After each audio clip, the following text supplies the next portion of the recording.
Latches and flip flops. Okay, ലാച്ചസും ഫ്ലിപ്പ് ഫ്ലോപ്സും ഒരു തരം ഡിജിറ്റൽ ലോജിക് സർക്യൂട്ട്സ് ആണ്. ഓക്കെ, ഡിജിറ്റൽ ലോജിക് സർക്യൂട്ട്സ് എന്ന് പറഞ്ഞാൽ ഡിജിറ്റൽ ഇലക്ട്രോണിക്സിൽ നമ്മൾ പഠിക്കുന്ന സർക്യൂട്ട്സ് ആണ്. അപ്പോൾ ആ ലോജിക് സർക്യൂട്ട്സ് എന്ന് പറയുമ്പോൾ ലോജിക് ഗേറ്റ്സ് ഇംപ്ലിമെൻറ്റ് ചെയ്ത് നമ്മൾ വരുന്ന സർക്യൂട്ട്സ് ആണ് ലോജിക് സർക്യൂട്ട്സ് എന്ന് പറഞ്ഞാൽ. ലോജിക് ഗേറ്റ്സ് എന്ന് പറഞ്ഞാൽ and, or, not, NAND, NOR, അങ്ങനത്തെ ലോജിക് ഗേറ്റ്സിൻ്റെ ഒരു കോമ്പിനേഷൻ ആയിരിക്കും ഈ ലോജിക് സർക്യൂട്ട്സ് എന്ന് പറഞ്ഞാൽ. ഓക്കെ, അത്തരം ഗേറ്റ്സിനെ നമ്മൾ കമ്പൈൻ ചെയ്ത് ഫോം ചെയ്യുന്നതാണ് സർക്യൂട്ട്സ് എന്ന് പറയുന്നത്. അപ്പം ഡിജിറ്റൽ ലോജിക് സർക്യൂട്ട്സിൻ്റെ ഒരു ക്ലാസിഫിക്കേഷനാണ് ലാച്ചസും ഫ്ലിപ്പ് ഫ്ലോപ്സും. ഓക്കെ, അപ്പോൾ നമ്മൾ ബേസിക്കായിട്ട് ലാച്ചസും ഫ്ലിപ്പ് ഫ്ലോപ്സും പറയുമ്പോൾ നമ്മൾ ആദ്യം മനസ്സിലാക്കേണ്ട രണ്ട് കാര്യങ്ങളുണ്ട്. ഇതിൻ്റെ ബേസിക്സിലോട്ട് പോകുമ്പോൾ logic circuits are classified into two. ഏത് ലോജിക് സർക്യൂട്ട് നമ്മൾ പഠിക്കുമ്പോഴും അതിനാദ്യമായിട്ട് രണ്ട് രീതിയിലാണ് അതിൻ്റെ ക്ലാസിഫിക്കേഷൻ വരുന്നത്. ഓക്കെ, ഒന്നാമത്തെ ക്ലാസിഫിക്കേഷൻ എന്ന് പറഞ്ഞാൽ കോമ്പിനേഷണൽ സർക്യൂട്ട്സ് ആണ്. രണ്ടാമത്തത് സീക്വൻഷ്യൽ സർക്യൂട്ട്സ് ആണ്. ഓക്കെ, കോമ്പിനേഷണൽ സർക്യൂട്ട്സ് എന്ന് പറഞ്ഞാൽ കുറച്ച് നമ്മളുടെ ലോജിക് ഗേറ്റ്സിന് ഏതെങ്കിലും ഒരു ഓപ്പറേഷൻ ചെയ്യാൻ വേണ്ടിയിട്ട് ഇങ്ങനെ ഇംപ്ലിമെൻറ്റ് ചെയ്ത് വയ്ക്കുന്നു. അതിന് പ്രത്യേകിച്ചൊരു മെമ്മറി എലമെൻറ്റോ അങ്ങനെയൊന്നും ഉണ്ടാവില്ല. ഒരു എക്സാമ്പിൾ പറയുകയാണെങ്കിൽ ആഡർ സർക്യൂട്ട്, 2 ഡിജിറ്റ്സ് ആഡ് ചെയ്യാൻ വേണ്ടി നമ്മൾ സർക്യൂട്ട് ഡിസൈൻ ചെയ്യുന്നു. നമ്മൾ കൊടുക്കുന്നു 1 and 2 ആഡ് ചെയ്യാൻ. അപ്പോൾ ആൻസർ എന്ത് വരും? ആഡ് ചെയ്ത് 1 + 2 3 എന്ന് വരും. അത്തരത്തിൽ ഒരു ഓപ്പറേഷൻ പെർഫോം ചെയ്യാൻ വേണ്ടി നമ്മളൊരു സർക്യൂട്ട് ഇങ്ങനെ സെറ്റപ്പ് ചെയ്ത് വെക്കുന്നതിനെയാണ് കോമ്പിനേഷണൽ സർക്യൂട്ട് എന്ന് പറയുന്നത്. ഇതിനെ കോമ്പിനേഷണൽ ലോജിക് സർക്യൂട്ട്സും പറയാറുണ്ട്. എന്നാൽ സീക്വൻഷ്യൽ സർക്യൂട്ട്സ് എന്ന് പറഞ്ഞാൽ കോമ്പിനേഷൻ സർക്യൂട്ട്സ്, അതായത് ഒരു ഓപ്പറേഷൻ ചെയ്യാൻ വേണ്ടി നമ്മൾ ഇംപ്ലിമെൻറ്റ് ചെയ്യുന്ന സർക്യൂട്ടിൻ്റെ കൂടെ മെമ്മറി സെറ്റപ്പും കൂടി ചെയ്യുമ്പോഴാണ് അത് സീക്വൻഷ്യൽ സർക്യൂട്ടായി മാറുന്നുള്ളൂ. ആ വേർഡിൽ തന്നെയുണ്ട് സീക്വൻഷ്യൽ, സീക്വൻസ് ഓഫ് ഓപ്പറേഷൻ അവിടെ ചെയ്യുന്നുണ്ട്. അപ്പോൾ അതിനായിട്ട് നമ്മൾ എന്താ ചെയ്യുന്നത്? കോമ്പിനേഷൻ സർക്യൂട്ട്സിൻ്റെ കൂടെ നമ്മളൊരു മെമ്മറി എലമെൻറ്റും കൂടി ആഡ് ചെയ്യും. അതാണ് സീക്വൻഷ്യൽ സർക്യൂട്ട്സ്. സീക്വൻഷ്യൽ സർക്യൂട്ട്സിൻ്റെ താഴെ വരുന്നവരാണ് ലാച്ചസും അതുപോലെ തന്നെ ഫ്ലിപ്പ് ഫ്ലോപ്സും. ഓക്കെ, നമുക്ക് ഓരോ സർക്യൂട്ട്സ് 1 by 1 ആയിട്ട് നോക്കാം. First of all combinational circuits. അപ്പം ഫസ്റ്റ് ഡിജിറ്റൽ ലോജിക് സർക്യൂട്ടാണ് കോമ്പിനേഷണൽ സർക്യൂട്ട്. അപ്പോൾ എന്താണ് ഇതിൻ്റെ പ്രത്യേകത? The circuits made by logic gates with no memory. അപ്പോൾ ഇവർക്ക് എന്തില്ല? മെമ്മറി ഇല്ല. മെമ്മറി ഇല്ലാതെ ലോജിക് ഗേറ്റ്സ് കൊണ്ട് ഇംപ്ലിമെൻറ്റ് ചെയ്ത് നമ്മൾ ഫോം ചെയ്യുന്നതാണ് കോമ്പിനേഷണൽ സർക്യൂട്ട്സ്. ഒരു സാധാരണ കോമ്പിനേഷണൽ സർക്യൂട്ടിനകത്ത് നമ്മളുടെ ഒരു ലോജിക് ഗേറ്റിലേക്ക് നമ്മൾ അപ്ലൈ ചെയ്യുന്ന പോലെ ഇൻപുട്ട്സും ഉണ്ടാവും, അതിന് കറസ്പോണ്ടിങ് ഔട്ട്പുട്ടും ഉണ്ടാവും. അത്ര തന്നെയേ ഉള്ളൂ. അല്ലാതെ അതിനിടയിൽ ഒരു മെമ്മറി എലമെൻറ്റ്സും നമ്മൾ വെക്കുന്നില്ല. എക്സാമ്പിൾ പറഞ്ഞല്ലോ, ആഡർ സർക്യൂട്ട്സ് 1ഉം 2ഉം ആഡ് ചെയ്യണമെങ്കിൽ അതിൻ്റെതായ സർക്യൂട്ട് നമ്മൾ സെറ്റപ്പ് ചെയ്യുന്നു. 1, 2 അത് ആഡ് ചെയ്യുന്നു, ഔട്ട്പുട്ടായിട്ട് 3 വരുന്നു. 1 + 2 3 വരുന്നു. അത്ര തന്നെയുള്ളൂ. അപ്പോൾ അതുകൊണ്ട് തന്നെ ഇതിൻ്റെ സർക്യൂട്ടായിട്ട് നോക്കുമ്പോഴും കോമ്പിനേഷൻ ലോജിക് ഗേറ്റ്സിൻ്റെ ഒരു ഫോം ഉണ്ടാവും. അതിന് ഒരു ഇൻപുട്ട് കൊടുക്കുന്നു. ആ ഇൻപുട്ട് ലോജിക് ഗേറ്റ്സ് ഓപ്പറേറ്റ് ചെയ്യുന്നു, കറസ്പോണ്ടിങ് ഒരു ഔട്ട്പുട്ട് തരുന്നു. അപ്പോൾ input and combination logic Gates then towards the output. അപ്പോൾ ഇതിൻ്റെ സർക്യൂട്ട് ഡയഗ്രാം വളരെ സിമ്പിളാണ്. ജസ്റ്റ് ഒരു ഇൻപുട്ടും ഒരു ഔട്ട്പുട്ടും മാത്രം. ഓക്കെ, ഇനി കോമ്പിനേഷൻ സർക്യൂട്ടിൻ്റെ മറ്റൊരു പ്രത്യേകത എന്ന് പറഞ്ഞാൽ output always depends on present input only. ഈ പ്രസൻറ്റ് ഇൻപുട്ട് എന്ന് ഉദ്ദേശിക്കുന്നത് ഇപ്പോൾ ഞാൻ ആഡറിൻ്റെ കേസിൽ പറഞ്ഞല്ലോ, അതായത് ഇപ്പോൾ ഞാൻ കൊടുക്കുന്നത് 1 and 2 ആണ്. ഒരുപക്ഷെ ഞാൻ ഇതിന് മുന്നേ 1 and 3 കൊടുത്തിട്ടുണ്ടാവും. ഈ 1 and 3 കൊടുത്തതൊന്നും നമ്മൾ ഇപ്പോൾ നിലവിൽ കൊടുക്കുന്ന 1 and 2 ആഡ് ചെയ്യുമ്പോഴൊന്നും ഈ സർക്യൂട്ട് മെമ്മറൈസ് ചെയ്യുന്നില്ല. നമ്മൾ ഇപ്പോൾ അറ്റ് പ്രസൻറ്റ് എന്തൊക്കെ നമ്പേഴ്സാണ് ആഡ് ചെയ്യുന്നത് അതാണ് വരുന്നുള്ളൂ. നമ്മളുടെ കാൽക്കുലേറ്റേഴ്സിലും അങ്ങനെയാണ്. നമ്മളിപ്പോൾ ഒരു 2 നമ്പേഴ്സ് ആഡ് ചെയ്യുന്നു, അതാണ് ഔട്ട്പുട്ടിൽ കിട്ടുന്നത്. അല്ലാതെ ഇതിന് മുന്നേ ആഡ് ചെയ്ത നമ്പേഴ്സ് വെച്ചിട്ടൊന്നും ഇതിങ്ങനെ ആഡ് ചെയ്ത് പോകുന്നില്ല. സോ ആ ഒരു ഡയറക്റ്റ് ഇപ്പോൾ എന്താണ് കൊടുക്കുന്നത് അത് കിട്ടുന്നവരാണ് കോമ്പിനേഷൻ സർക്യൂട്ട്സ്. ഓക്കെ, അതുകൊണ്ടാണ് പ്രസൻറ്റ് ഇൻപുട്ട്, ഇപ്പോൾ നൽകുന്ന ഇൻപുട്ടിനോട് മാത്രമാണ് ഇതിൻ്റെ ഔട്ട്പുട്ട് ഡിപ്പെൻഡ് ആവുന്നുള്ളൂ. ഓക്കെ, അതിൻ്റെ ഒരു എക്സാമ്പിൾ പറഞ്ഞു. ആഡർ സർക്യൂട്ട്സ്, 2 സർക്യൂട്ട്സ് ആഡ് ചെയ്യുന്നു. ഇപ്പോൾ 1 1 and 1 0 ആഡ് ചെയ്യാൻ പറഞ്ഞാൽ അതിന് സം മാത്രമായിരിക്കും ഔട്ട്പുട്ടിലേക്ക് വരുന്നത്. That's is combination Gates. Combination logic gates എന്ന് പറഞ്ഞാൽ കോമ്പിനേഷൻ ലോജിക് സർക്യൂട്ട്സ് എന്ന് പറഞ്ഞാൽ സർക്യൂട്ട് വിത്ത് നോ മെമ്മറിയാണ്. മെമ്മറി ഇല്ലാത്ത സർക്യൂട്ട്സ് ആണ് കോമ്പിനേഷൻ സർക്യൂട്ട്സ്. ഡയറക്റ്റ് ഇൻപുട്ട് കൊടുക്കുന്നു, ലോജിക് ഗേറ്റ്സ് അത് ഓപ്പറേറ്റ് ചെയ്യുന്നു, ഒരു ഔട്ട്പുട്ട് തരുന്നു. അത്രയാണ് കോമ്പിനേഷണൽ ലോജിക് സർക്യൂട്ട് ചെയ്യുന്നത്. എക്സാമ്പിൾ പറയുന്നത് ആഡഡ് സർക്യൂട്ട്സ് ആണ് കേട്ടോ. അപ്പോൾ ഇതിൻ്റെ ഔട്ട്പുട്ട് എപ്പോഴും പ്രസൻറ്റ് വാല്യൂസ് ഓഫ് ഇൻപുട്ടിനോട് മാത്രമാണ് ഡിപ്പെൻഡൻ്റ് ആവുന്നുള്ളൂ. ഓക്കെ, അടുത്തതാണ് സീക്വൻഷ്യൽ സർക്യൂട്ട്സ്. ഓക്കെ, അപ്പം സീക്വൻഷ്യൽ സർക്യൂട്ട്സിൻ്റെ പ്രത്യേകത, circuits made with logic Gates, it has memory element. അപ്പോൾ ഇത് ശരിക്കും ഒരു ലോജിക് ഗേറ്റ്സിൻ്റെ കൂടെ ഒരു മെമ്മറി എലമെൻറ്റ് വയ്ക്കുന്ന ഒരു ഫോമാണ് സീക്വൻഷ്യൽ സർക്യൂട്ട്സ് പറഞ്ഞത്. നമ്മുടെ കോമ്പിനേഷണൽ സർക്യൂട്ട്സിൻ്റെ കൂടെ മെമ്മറി സെറ്റപ്പ് ചെയ്യുന്നതാണ് sequential circuits. It is A circuit made with logic Gates, it has memory element. അപ്പോൾ ഇതിൻ്റെ ഡയഗ്രം നോക്കൂ, ഒരു കോമ്പിനേഷണൽ സർക്യൂട്ട്, നമ്മൾ ആദ്യം പറഞ്ഞ കോമ്പിനേഷണൽ സർക്യൂട്ടിൻ്റെ കൂടെ ഒരു മെമ്മറി എലമെൻറ്റും കൂടി ഇതിനകത്ത് വരുന്നുണ്ട്. അപ്പോൾ ഈ മെമ്മറി എലമെൻറ്റും അതിൻ്റെ കൂടെയുണ്ട്. അപ്പം ഇൻപുട്ട് അപ്ലൈ ചെയ്യുന്നു, കോമ്പിനേഷണൽ സർക്യൂട്ട് അത് ഓപ്പറേറ്റ് ചെയ്യുന്നു, ഔട്ട്പുട്ട് കിട്ടുന്നു. ആ ഔട്ട്പുട്ടിനെ മെമ്മറി എലമെൻറ്റ് സ്റ്റോർ ചെയ്യുന്നു. എന്നിട്ടോ ഈ മെമ്മറി എലമെൻറ്റ് നേരെ ഇൻപുട്ടിൽ കൊടുക്കുന്നു. അങ്ങനെ ഇൻപുട്ടിലേക്ക് വരുമ്പോൾ ഈ കോമ്പിനേഷൻ സർക്യൂട്ട് വീണ്ടും എന്താണ് പ്രീവിയസ് സ്റ്റേറ്റ് വെച്ചിട്ടാണ് ഇതിനെ ഒന്ന് അനലൈസ് ചെയ്യുന്നത്. പ്രീവിയസ് സ്റ്റേറ്റിനെ എല്ലാം ഇതിന് മെമ്മറൈസ്ഡ് ആയിരിക്കും. അപ്പോൾ അതാണ് സീക്വൻഷ്യൽ സർക്യൂട്ട്സ്. ഓക്കെ, മറ്റൊരു പ്രത്യേകത, output depends on previous and present inputs. Previous ഇൻപുട്ട്സും പ്രസൻറ്റ് ഇൻപുട്ട്സുമായിട്ടൊരു റിലേഷൻ എപ്പോഴും ഉണ്ടാകും. It memorises the previous outputs and previous സ്റ്റേറ്റിനെ കുറിച്ചൊരു ഇൻഫോർമേഷൻ നമ്മൾ അവിടെ സ്റ്റോർ ചെയ്ത് വെക്കുന്നുണ്ട്. എന്നിട്ട് അത് ഓരോ തവണ അതിന് ഇൻപുട്ട് അത് കൊടുക്കും തോറും ആ ഇൻപുട്ട് ഔട്ട്പുട്ട് ചെയ്യുന്നതിന് മുന്നേ ഒന്ന് കമ്പയർ ചെയ്യും, പ്രീവിയസ് സ്റ്റേറ്റായിട്ടൊന്ന് കമ്പയർ ചെയ്യും, എന്നിട്ടാണ് അത് ഔട്ട്പുട്ട് കൊടുക്കുന്നത്.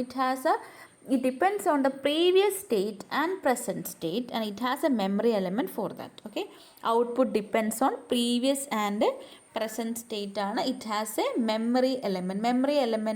memory element എന്തിനാണ് യൂസ് ചെയ്യുന്നത്? സ്റ്റോർ ചെയ്യാനാണ് അല്ലേ. മെമ്മറി എപ്പോഴും സ്റ്റോർ ചെയ്യാനാണ് യൂസ് ചെയ്യുന്നത്. അങ്ങനെ ഇത് പ്രീവിയസ് ആയിട്ടുള്ള ആ ഒരു ഔട്ട്പുട്ടിനെ അത് സ്റ്റോർ ചെയ്യും. എന്നിട്ട് നമ്മൾ ഈ പ്രസൻ്റ് ആയിട്ട് എന്ത് കൊടുത്താലും അത് ആ പ്രീവിയസ് സ്റ്റേറ്റുമായിട്ടൊന്ന് കമ്പയർ ചെയ്തിട്ടാണ് ഇതിന് ഔട്ട്പുട്ട് തരുള്ളൂ. അപ്പോൾ ഇത്തരത്തിലുള്ള ഒരു സർക്യൂട്ടാണ് സീക്വൻഷ്യൽ സർക്യൂട്ട്സ്. ഓക്കെ, അപ്പോൾ സീക്വൻഷ്യൽ സർക്യൂട്ടിൻ്റെ ഒരു എക്സാമ്പിളാണ് കൗണ്ടേഴ്സ്.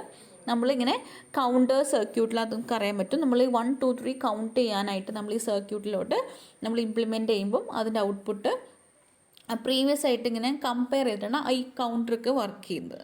സോ ഇത് 1 2 3 ഇങ്ങനെ കൗണ്ട് ചെയ്ത് പോകുമ്പോൾ പ്രീവിയസ് ആയിട്ട് ഇപ്പോൾ 2 വന്നെങ്കിൽ നെക്സ്റ്റ് 1 3 ആണെന്നുള്ള 3 ആണെങ്കിൽ it has to remember that 3 already വന്നതാണ്, അടുത്തത് 4 ആണ് വരേണ്ടത്. 4 വന്നു കഴിയുമ്പോൾ it has to remember that 4 ആണ് വന്നത്, അതുകൊണ്ട് 5 കൊടുക്കണം. അപ്പോൾ അങ്ങനെയുള്ള പ്രീവിയസ് ആയിട്ടുള്ള കാര്യങ്ങളെ ഒന്ന് ഓർത്തെടുത്തിട്ട് ഇതെന്ത് ചെയ്യും, പ്രസൻറ്റ് ഔട്ട്പുട്ട്സ് തരുന്നവരാണ് സീക്വൻഷ്യൽ സർക്യൂട്ട്സ്. ഓക്കെ, ഇപ്പോൾ മെമ്മറി എലമെൻ്റ് ഉണ്ടെന്ന് പറഞ്ഞു. Sequential circuits have memory elements. ഈ memory elements it stores the output values. അതുപോലെ തന്നെ ഇനി മെമ്മറി എലമെൻറ്റ്സിനെ കുറിച്ച് നമ്മൾ പറയുമ്പോഴാണ് നമ്മളുടെ ലാച്ചസിലേക്കും ഫ്ലിപ്പ് ഫ്ലോപ്സിലേക്കും എത്തുന്നത്. ഈ സീക്വൻഷ്യൽ സർക്യൂട്ട്സിൽ പറഞ്ഞതുപോലെ കോമ്പിനേഷൻ ലോജിക് സർക്യൂട്ടുമുണ്ട്, ഒരു മെമ്മറി സെറ്റപ്പും ഉണ്ട്. ഈ മെമ്മറി എലമെൻറ്റ്സ് എങ്ങനെയാണ് നമ്മൾ ഡിസൈൻ ചെയ്യുന്നത്, ഇതിൽ വയ്ക്കുന്ന ഈ മെമ്മറി സെറ്റപ്പ് എങ്ങനെയാണ് വയ്ക്കുന്നത്, ആ മെമ്മറി സെറ്റപ്പാണ് നമ്മൾ ഡിസൈൻ ചെയ്യുമ്പോൾ നമുക്ക് പഠിക്കുന്ന കാര്യങ്ങളാണ് latches and flip flop. The memory elements, basic memory elements are latches and flip flops. ലാച്ചസും ഫ്ലിപ്പ് ഫ്ലോപ്സും ബേസിക് മെമ്മറി എലമെൻറ്റ്സ് ആണ്. കാരണം it stores 1 bit of information. 1 bit information store ചെയ്യുന്നത് കൊണ്ടാണ് ഇവരെ നമ്മൾ ബേസിക് മെമ്മറി എലമെൻറ്റ്സ് എന്ന് പറയുന്നത്. അപ്പോൾ എല്ലാ സീക്വൻഷ്യൽ സർക്യൂട്ടിനകത്തും ഒരു ലാച്ചോ അല്ലെങ്കിൽ ഒരു ഫ്ലിപ്പ് ഫ്ലോപ്പോ ഉണ്ടാവും. It used as A memory element. അപ്പോൾ ബേസിക് മെമ്മറി എലമെൻറ്റ്സിന് എക്സാമ്പിൾസ് ആണ് ലാച്ചസും ഫ്ലിപ്പ് ഫ്ലോപ്സ്. ഇവരെന്ത് ചെയ്യും, ഇവർ എന്തെങ്കിലും ഒരു ബിറ്റ് ഇങ്ങനെ സ്റ്റോർ ചെയ്യും. ഒന്നെങ്കിൽ അത് 0 ആയിരിക്കും, അല്ലെങ്കിൽ അത് 1 ആയിരിക്കും. It stores single bit of information. എപ്പോഴും 1 bit ഇൻഫോർമേഷൻ സ്റ്റോർ ചെയ്യാൻ യൂസ് ചെയ്യുന്ന സർക്യൂട്ട്സ് ആണ് latches and flip flops. Latches and flip flops എല്ലാം സീക്വൻഷ്യൽ സർക്യൂട്ട്സ് ആണ്. These are digital circuits use to store 1 bit of information. Okay, ഇനി ഇതിൻ്റെ operation എന്താണെന്ന് നോക്കാം. ഇതിൻ്റെ ഓപ്പറേഷൻസ് പഠിക്കാനായിട്ട് നമ്മൾ ആദ്യം തന്നെ ഇവരെ ബേസിക്കായിട്ട് നമ്മൾ പറയുന്നൊരു കാര്യം എന്ന് പറഞ്ഞാൽ it won't change any state. It has no change in state ആണ്. നോ ചേഞ്ച് ഇൻ സ്റ്റേറ്റ് അതായത് നമ്മൾ ഒരു മെമ്മറി ആയിട്ട് ഒരു സംഭവം സ്റ്റോർ ചെയ്യുമ്പോൾ ആ നമ്മൾ സ്റ്റോർ ചെയ്ത ആ സംഭവത്തിന് ഒരു മാറ്റം വരാൻ പാടില്ലല്ലോ, നമ്മൾ സ്റ്റോർ ചെയ്യുകയാണല്ലോ. സോ അപ്പോൾ ഇവിടെ ഉപയോഗിക്കുന്ന ഒരു സംഭവം എന്ന് പറഞ്ഞാൽ it should not change the state. ആ ഒരു നമ്മൾ സർക്യൂട്ടിലേക്ക് കൊടുത്ത ആ ഒരു വാല്യൂവിനെ അത് എപ്പോഴും ചേഞ്ച് ചെയ്യാതെ വെക്കണം, എന്നാലാണല്ലോ അത് മെമ്മറി ആവുന്നുള്ളൂ. അപ്പോൾ ആ ഒരു കണ്ടീഷൻ നമുക്ക് അത് അവൈലബിൾ ആവണമെങ്കിൽ we have to go for two inverter circuit having feedback ആണ്. ബേസിക് ആയിട്ട് ഇൻവേർട്ടേഴ്സ് ഹാവിങ് ഫീഡ്ബാക്ക് എന്നാണ് പറയുന്നത്. അപ്പോൾ നമ്മൾ കൊടുത്ത ആ ഒരു വാല്യൂവിന് ഇത് സ്റ്റോർ ചെയ്ത് വെക്കണമല്ലോ. സോ 2 ഇൻവേർട്ടേഴ്സ് വരയ്ക്കും. ഇൻവേർട്ടർ എന്ന് പറഞ്ഞാൽ നോട്ട് ഗേറ്റ്സ് ആണ്. ചുമ്മാ ഇതൊരു എക്സാമ്പിളാണ്. ഇത് ബേസിക്സ് അവർ ഇങ്ങനെയാണ് ഡിസൈൻ തുടങ്ങിയത്. ഈ ഒരു ബേസിക്സിൽ നിന്നാണ്. 2 നോട്ട് ഗേറ്റ് വരയ്ക്കുന്നു. 2 നോട്ട് ഗേറ്റ്. ഈ 2 നോട്ട് ഗേറ്റ് വരച്ചിട്ട് 2 ഇൻവേർട്ടേഴ്സ് വരച്ചു. ഞാൻ ഹാവിങ് ഫീഡ്ബാക്ക് ആണ്. അതായത് രണ്ടാമത്തെ നോട്ട് ഗേറ്റിന് രണ്ടാമത്തെ നോട്ട് ഗേറ്റായിട്ടൊരു ഫീഡ്ബാക്ക് കൊടുത്തിട്ടുണ്ട്. ഓക്കെ, നമുക്കിനി ഈ ഇതൊരു മെമ്മറി എലമെൻ്റ് ആണെന്നാണ് പറയുന്നത്. This is A basic memory element. അപ്പോൾ ഇതെങ്ങനെയാണ് വർക്ക് ചെയ്യണേന്ന് നോക്കാം. അപ്പോൾ നമ്മൾ ആദ്യമായിട്ട് ഒരു ഇൻപുട്ട് കൊടുക്കാം 0. അപ്പോൾ നമ്മൾ എന്താ പറഞ്ഞാൽ ലാച്ച് എന്ന് പറഞ്ഞാൽ ഇറ്റ് സ്റ്റോഴ്സ് ദ ഇൻഫോർമേഷൻ ആണ്. അപ്പോൾ 0 എന്ന് പറഞ്ഞൊരു വാല്യൂ കൊടുത്താൽ എന്ത് ചെയ്യണം? 0നെ അത് സ്റ്റോർ ചെയ്യണം. ഓക്കെ, അപ്പോൾ ഈ 0നെ ഇത് സ്റ്റോർ ചെയ്യുമെന്ന് നോക്കാം.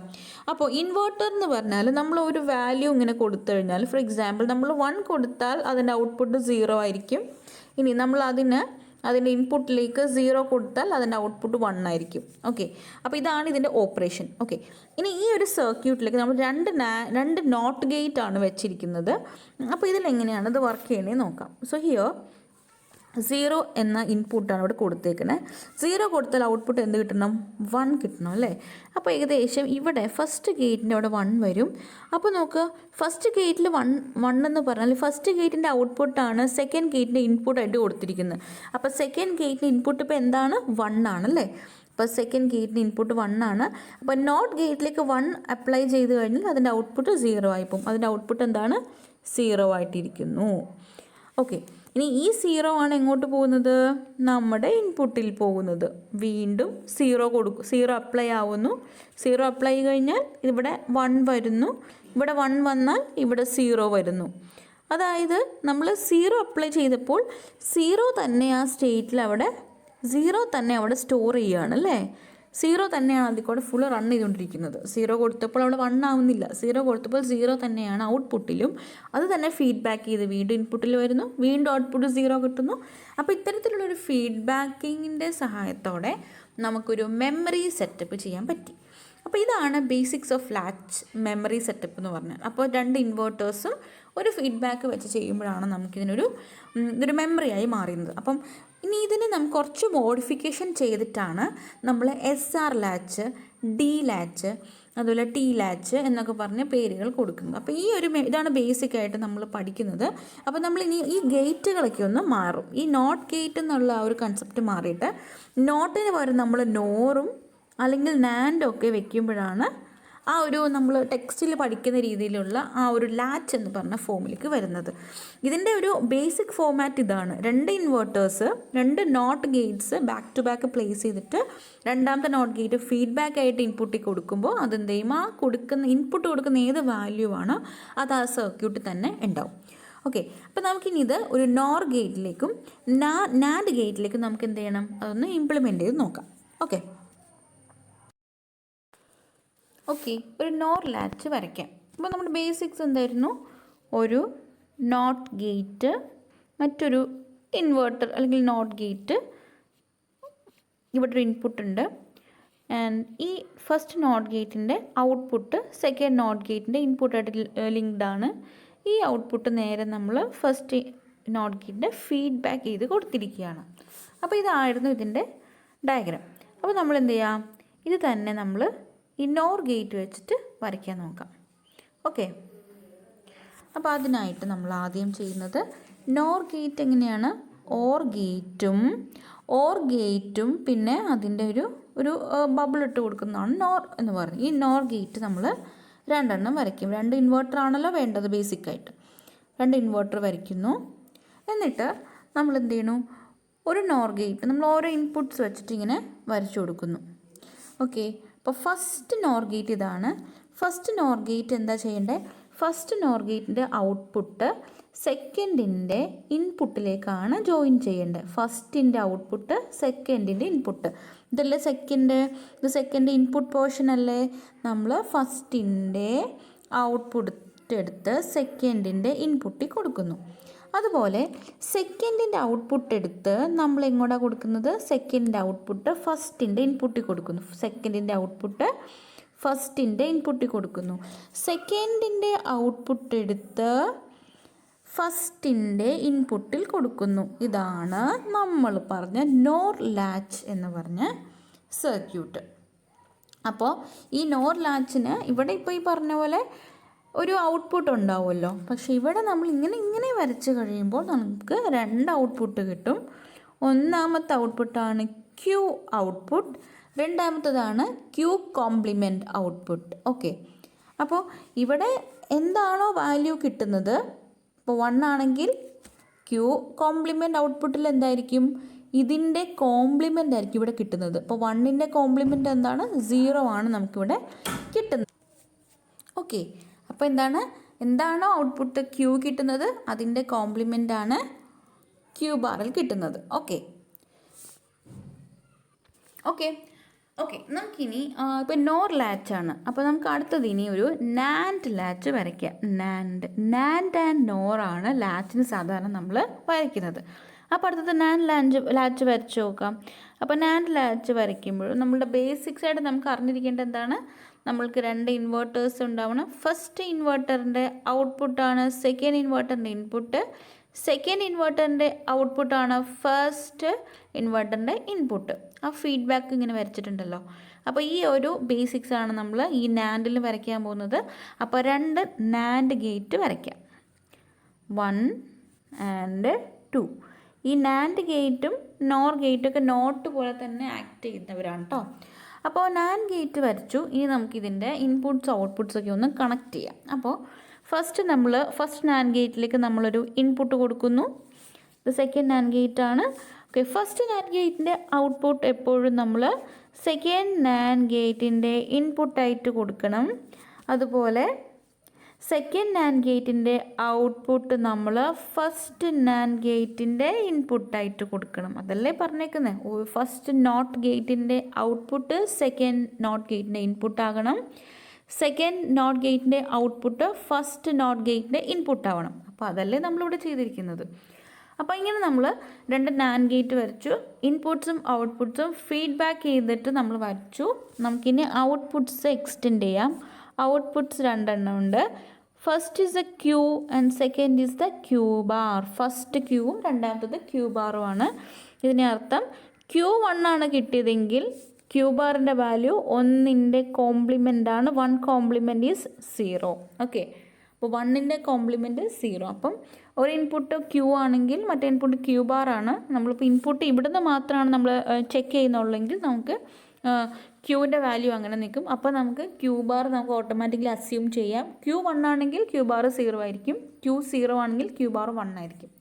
ഓക്കെ, അപ്പോൾ വരയ്ക്കാൻ പഠിച്ചല്ലോ. നമ്മുടെ നോർ ലാച്ചും നാൻഡ് ലാച്ചും നമ്മളിങ്ങനെയാണ് വരയ്ക്കുന്നത് കേട്ടോ. അപ്പോൾ ഇനി ഇതിൽ നിന്നുകൊണ്ടാണ് നമ്മൾ ഓരോ ക്ലാസിഫിക്കേഷൻ ഓഫ് ലാച്ച് പഠിക്കുന്നത്. ഓക്കെ, അപ്പോൾ ക്ലാസിഫിക്കേഷൻ ഓഫ് ലാച്ച് പഠിക്കണം. അതുപോലെ തന്നെ അവർക്ക് ഓരോ സ്റ്റേറ്റ് ടേബിൾ ഉണ്ട്. State table. ഓക്കെ, എന്താണ് സ്റ്റേറ്റ് ടേബിൾ? അപ്പോൾ ഓരോ ലാച്ചിനും ഒരു സ്റ്റേറ്റ് ടേബിൾ ഉണ്ട്. നമ്മൾ അതും വരച്ച് പഠിക്കണം. ക്ലാസിഫിക്കേഷനും പഠിക്കണം. ഓക്കെ, അപ്പോൾ ക്ലാസിഫിക്കേഷനും ടേബിളും നമുക്ക് അടുത്ത ക്ലാസ്സിൽ നോക്കാം.